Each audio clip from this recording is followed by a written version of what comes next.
All right, good morning, everybody. Thanks for joining us at 7. I'm Tracey McCain. I'm Caitlin Nuclo. You're watching Eyewitness News here on the Wax. A lot to talk about, including that first alert weather day and some snow that is falling in some parts of our state. Let's get right over to meteorologist Scott Gagliardi for the details. Seeing some first flakes out there. Can you believe it? Yeah. Scott just said this is the best day. It is. Are you excited about it? I haven't seen snow in over 3 years. Oh, wow. Oh, yeah. So this is just, I mean, it's not here. Yeah, Not right. over in Better get Cromwell. out to Danbury. I know, right? Or even, we've had out towards the west, Torrington. Canton.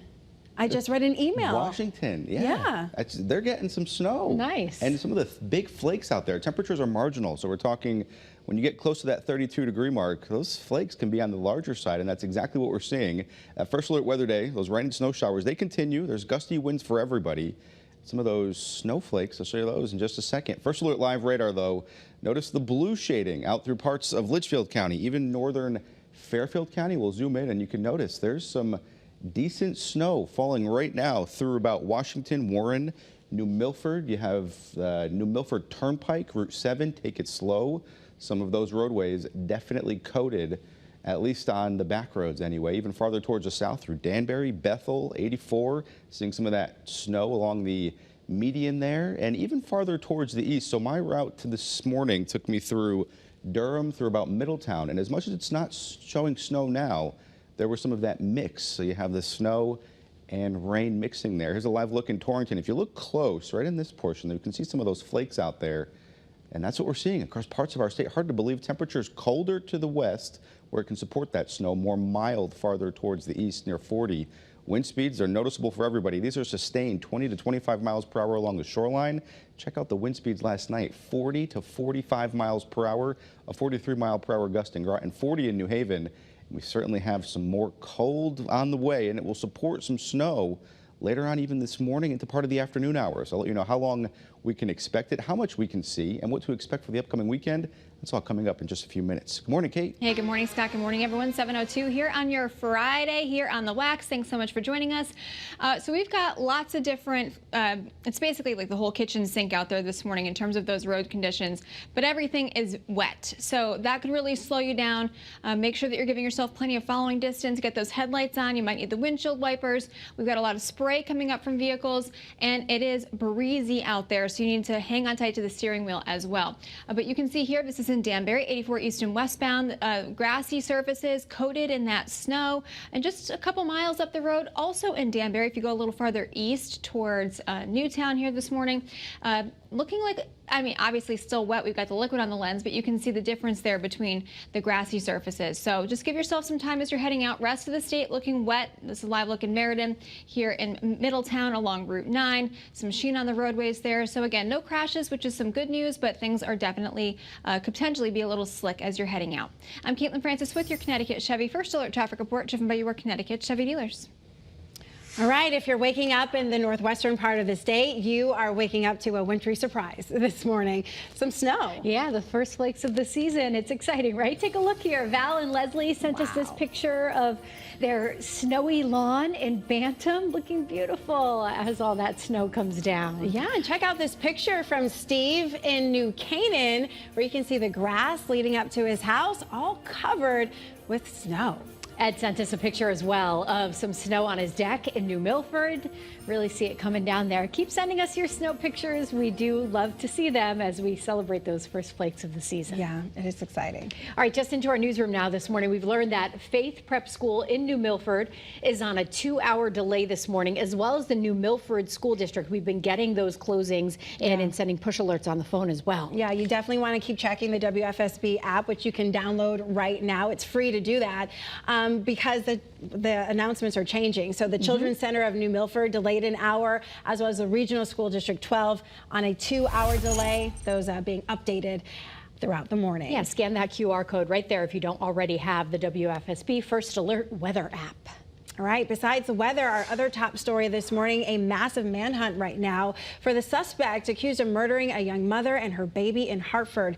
Police are searching for 23-year-old Lance Morales. He's from Waterbury, and investigators say that he committed those horrific crimes. Let's get to Channel 3 Eyewitness News reporter Marcy Jones live in our studio with the latest.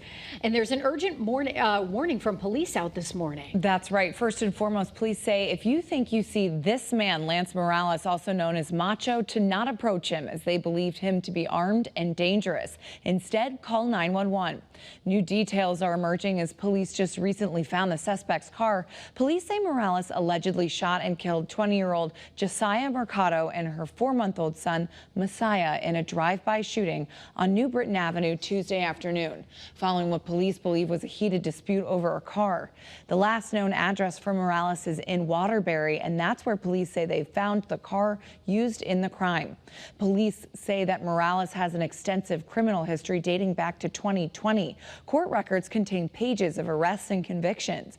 Dominic Leonard was at Hartford Hospital when he witnessed the chaotic and heart-wrenching situation unfold. I heard someone towards the entrance of the hospital yell, "Baby." There was a car that was pulled up, a lot of commotion. Noticed a lot of medical teams responding and alarms going off, and they were rushing what appeared to be a baby, with the med team performing basic life support on the baby.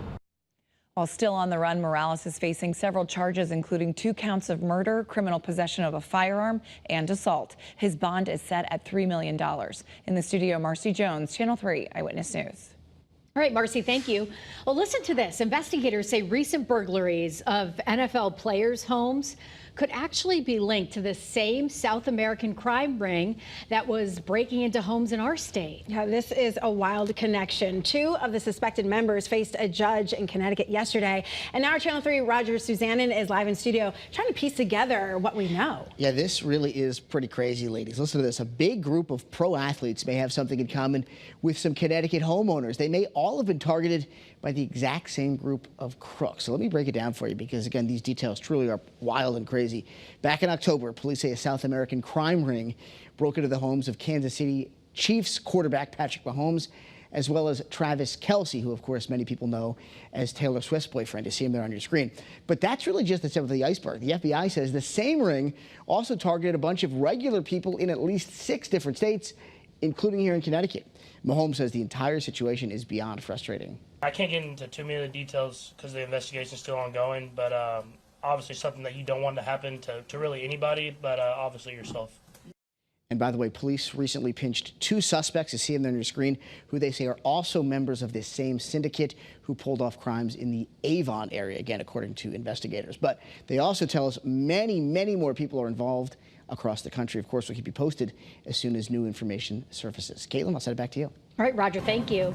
Now this morning, arrest warrants for Israeli Prime Minister Benjamin Netanyahu, top Israeli officials, and a Hamas leader who is allegedly dead have been issued by the International Criminal Court. These charges include crimes against humanity and starvation as a method of warfare, after Israeli military stood by while gangs intercepted convoys of humanitarian aid traveling to Gaza. The White House says they, quote, fundamentally reject the decision, and we will continue bringing you the latest on this developing situation.